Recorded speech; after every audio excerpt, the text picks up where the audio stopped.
फिर दिन हुआ,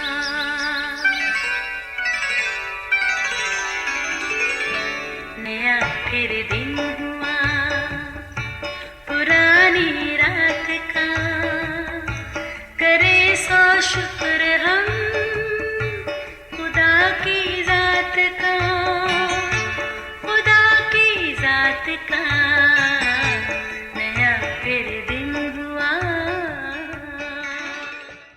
आज की आयत। मगर उसने रूल कुदस से मामूर होकर आसमान की तरफ गौर से नज़र की और खुदा का जलाल और यीशु को खुदा की दाहिनी तरफ खड़े देख कर कहा, देखो मैं आसमान को खुला और इब्ने आदम को खुदा की दाहिनी तरफ खड़ा देखता हूँ। इमाल 7:55 और 56 आयत। अजीज़ों, एक जगह नए चर्च की तामीर का काम शुरू हुआ। इस प्रोजेक्ट के इंचार्ज ने वादा किया कि जो शख्स इसकी तामीर में सबसे अहम किरदार अदा करेगा उसको एक नायाब तोहफा भी दूंगा। सब ने बड़े जोश और खरोश से अपना काम शुरू किया। हर कोई अंदाज़ा लगाता था कि देखो भला ये इनाम कौन जीतेगा। ठेकेदार, बढ़ई, सोने, लोहे, पीतल और शीशे के काम के माहिर कारीगर या शायद वो तरखान जिसने बारीक काम का जंगला लगाया था। बिलाशुबा हर शख्स ने अपने हुनर के जौहर दिखाए। आखिर वो दिन भी आन पहुंचा कि गिरजाघर मुकम्मल हो गया। वाकई वो एक शाहकार था। अब हर कोई इनाम जीतने वाले के नाम का इंतज़ार करने लगा। मगर उस वक्त सब की हैरत की इंतहा न रही, क्योंकि ये इनाम एक गरीब किसान औरत को दिया गया। आखिर सबका तजस्सुस बढ़ा। आखिर इसने क्या किया? हाँ जी, ये तो वो किसान औरत थी जो बड़ी वफादारी से उन बैलों के लिए घास लाया करती थी, जो संगे मरमर के गड्ढे खींच कर संग तराश को पहुंचाते थे।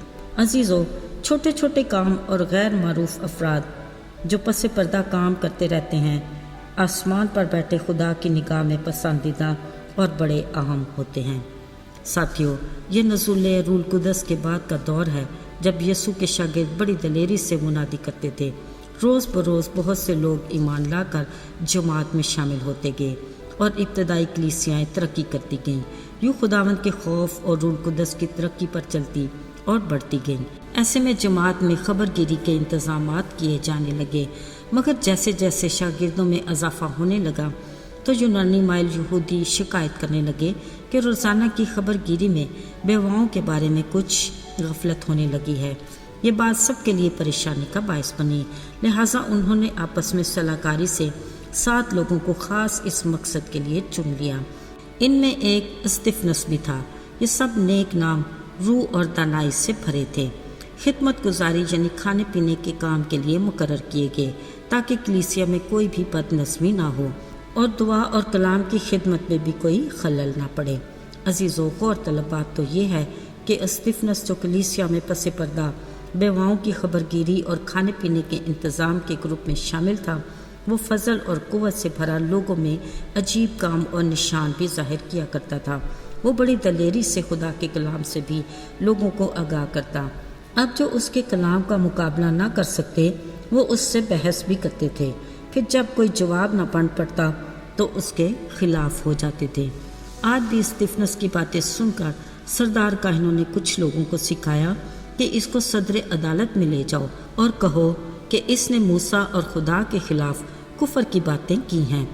चुनाचे कुछ झूठे गवाह उठ खड़े हुए और अदालत में कहा, ये शख्स पाक मकाम और शरीयत के खिलाफ बोलने से पास नहीं आता। बिलाशुबा ये बातें स्तिफनस के लिए दुख का बायस तो थीं, मगर खुदा की कुदरत का जलवा देखिए। खुदा के कलाम में लिखा है, उन सब ने जो अदालत में बैठे थे उस पर गौर से नज़र की तो देखा उसका चेहरा फरिश्तों का सा है। अजीज़ों, खुदा के फजल से मामूर और रूल कुदस की कुदरत से भरे स्तिफनस ने दिल खोल कर जिंदा खुदा की मुनादी करते कहा, आए गर्दन कशो, दिल और कान के नाम मख्तूनो, तुम अपने बाप दादा की तरह रूल कुदस की मुखालफत करते हो। तुम्हारे बाप दादा ने नबियों को सताया और रास्तबाज के आने की पेशखबरी देने वालों को कत्ल किया। तुम ही उसके पकड़वाने वाले और कातिल हो। तुमने फरिश्तों की मार्फत शरीयत तो पाई पर अमल ना किया। अजीज़ों, हक और सच की बातें सुनते ही वो जी में जल कर उस पर दांत पीसने लगे। मगर रूल कुदस से मामूर स्तिफनस ने आसमान की तरफ गौर से नज़र की और कहा, देखो मैं आसमान को खुला اور ابن آدم کو خدا کی دہنی طرف کھڑا دیکھتا ہوں۔ ساتھیو، یہ باتیں مذہب کے ٹھیکیداروں اور ریاکار فقی فریسیوں کے لیے ناقابل برداشت تھیں۔ سب چلا کر اس پر جھپٹے اور شہر سے باہر لے جا کر اسے سنسار کرنے لگے۔ عزیزو، یوں باطل کو سچ کی حقیقت سے آگاہ کرنے والا مجرم بن گیا، پر وہ ان کے حق میں دعا کرتا رہا کہ اے خدا، یہ گناہ ان کے سمیں نہ لگا۔